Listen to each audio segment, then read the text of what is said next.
Rachel Barber was 15 years old in 1999 when she went missing after a dance recital. She was last seen alongside her babysitter that afternoon, but investigators found no trace of her after this. But detectives did find a disturbing diary entry written just days before she vanished, in which her babysitter confessed to what really happened that day.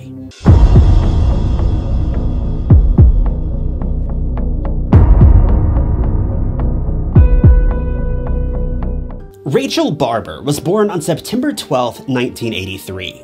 She was the oldest of 3 sisters and had parents who were deeply involved in her life, doing their best to provide her with everything she could have ever wanted. Her mother, Elizabeth, and her father, Michael, had been together for many years, and Rachel's home life was the very definition of healthy and typical for a girl her age. Sometime around 1992 or 1993, Rachel and her family moved to Mont Albert, hoping for better opportunities. It was around this time that the family met a young girl named Carolyn Reed Robertson. Carolyn quickly became a friend of the family, with Rachel's parents often hiring her to help babysit the children. Carolyn would grow up alongside Rachel and her siblings, but she was around 4 years older and certainly more mature than the young Barber girls were at the time. Rachel was just 15 years old by 1999. She spent much of her childhood training to become a dancer, and she was incredibly talented. Not only was she a great dancer, but she aspired to be a model as well. Her goal in life was to eventually enter acting classes and work her way into musicals across the globe, particularly musicals in the US, as most of her favorite venues and performances were taking place in Chicago.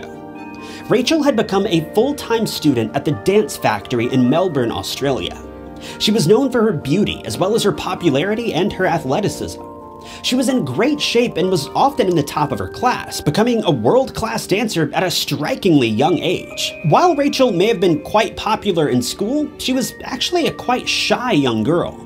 She didn't take too well with strangers and would often seem withdrawn around people that she didn't know very well, but she was always very nice and respectable. Even though she was quite shy, Rachel had been dating her boyfriend Manny for several months, and it seemed that the two were closer than ever. Despite her timid nature, she had no problems opening up to Manny, who seemed to make it easy for Rachel to just be herself.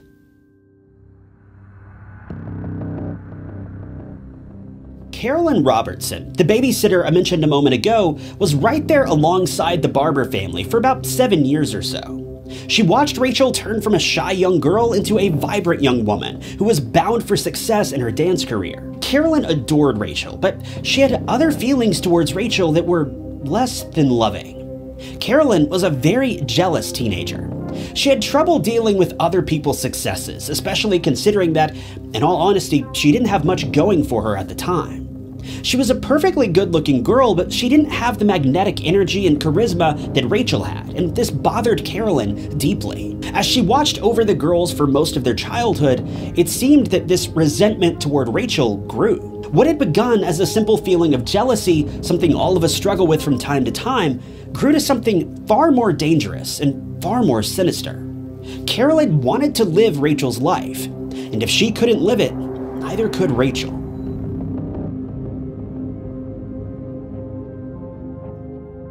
Carolyn's troubles with self-worth and jealousy would reach new heights as her teenage years drew on. By the time she was in her mid-teens, she began to feel horrible about herself, and not just in the typical way that most teens will at some point or another. It seems that by all means, she had begun to develop a genuine hatred toward herself. She didn't look the way that she wanted to look, she didn't feel smart enough, and she certainly didn't feel worthy of being loved. According to those around her, she'd always put herself down, referring to herself as a loser, as unwanted, fat, dirty, or even dumb. In fact, she created a self-portrait around the age of 14 that had several of these words written on it, with misfit being written in bold letters at the very top. Carolyn was reaching an all-time low, and it was happening quickly.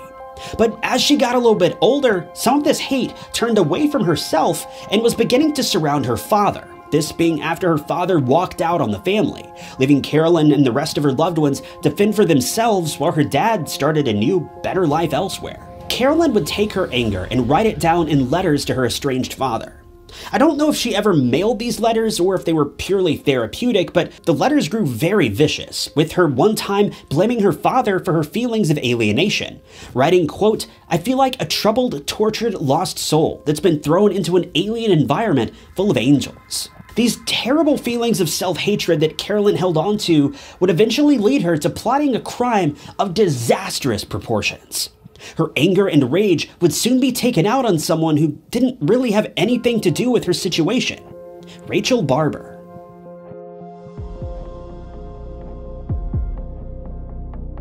It was March 1st, 1999.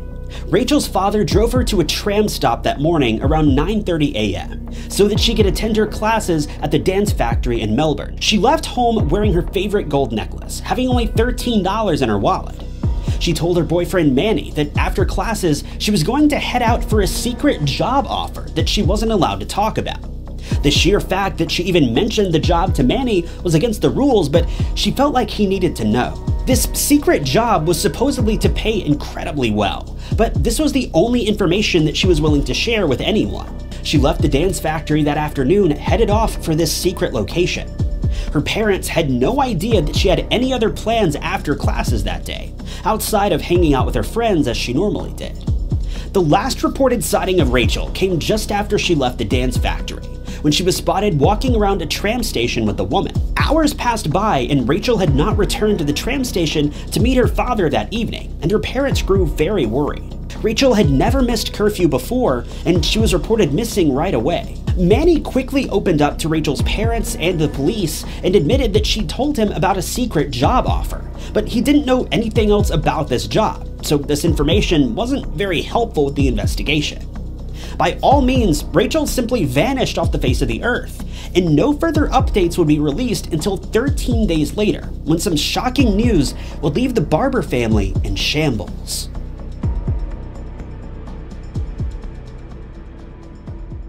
It was March 14th when police approached the Barber family with news that they could have never expected. Keep in mind, at this point, the Barbers had no idea that police were investigating the case as a potential homicide. So you can imagine their surprise when officers knocked on the door of the Barber family home and revealed that they had arrested a suspect in connection with Rachel's disappearance. When police revealed that the suspect was none other than Reed Robertson, their jaws hit the floor.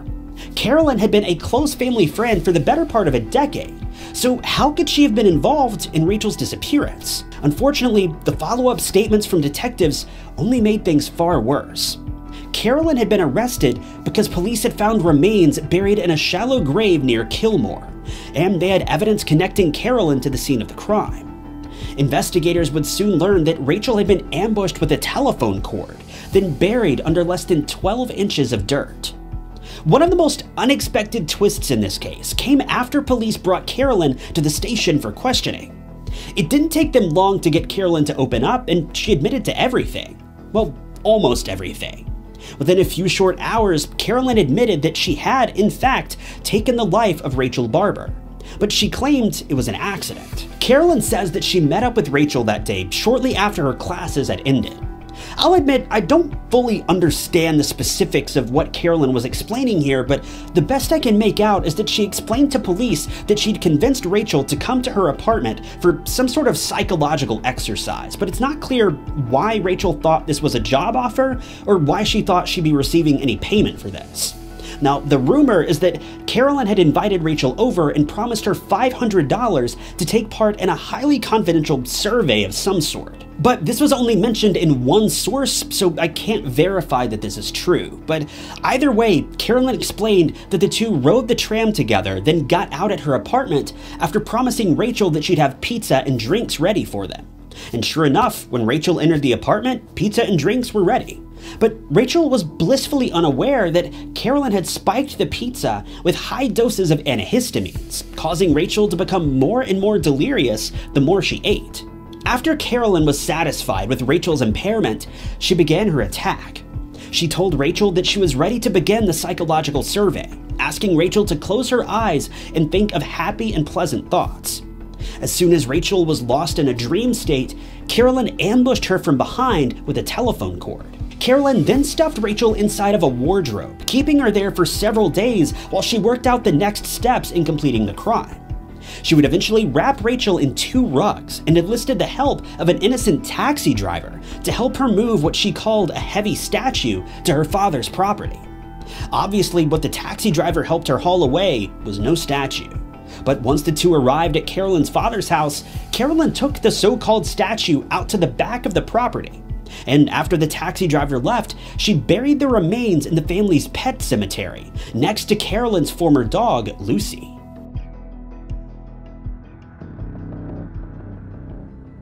In the days after Rachel Barber had gone missing, Carolyn became very withdrawn from her normal activities.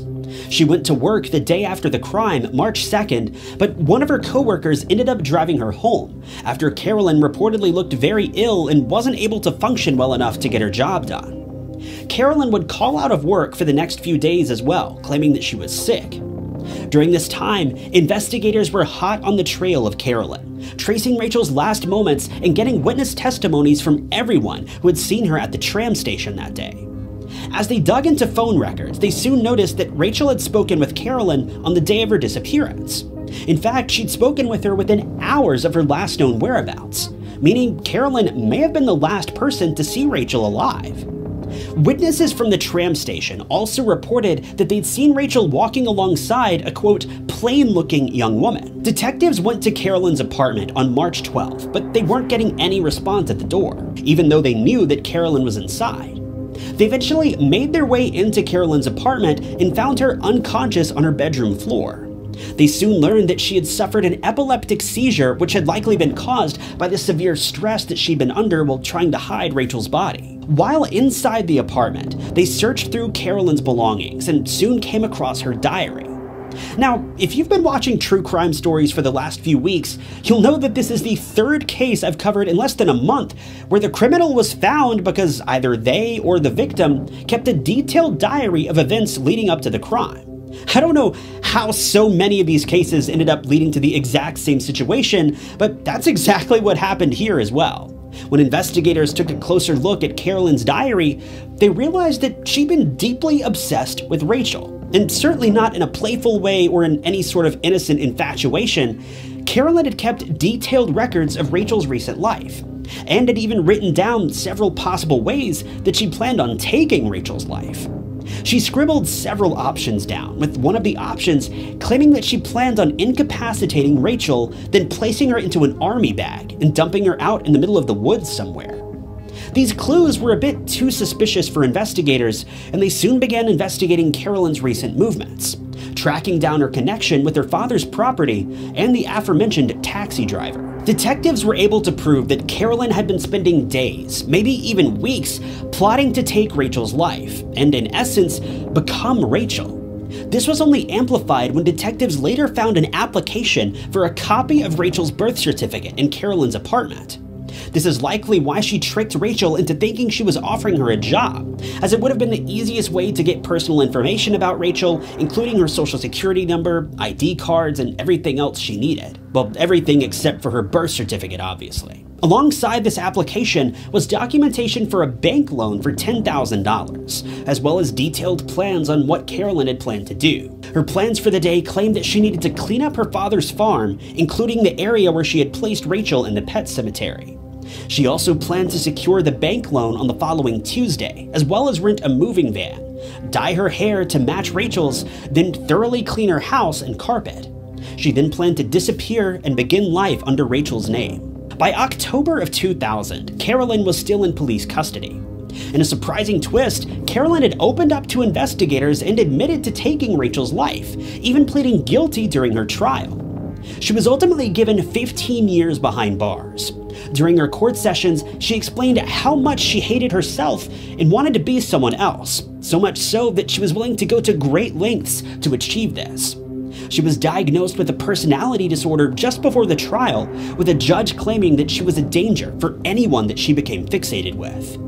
But what's really interesting about her time in prison is that she never once showed any kind of remorse for her actions. In fact, while she was in prison, she progressively made herself look more and more like Rachel.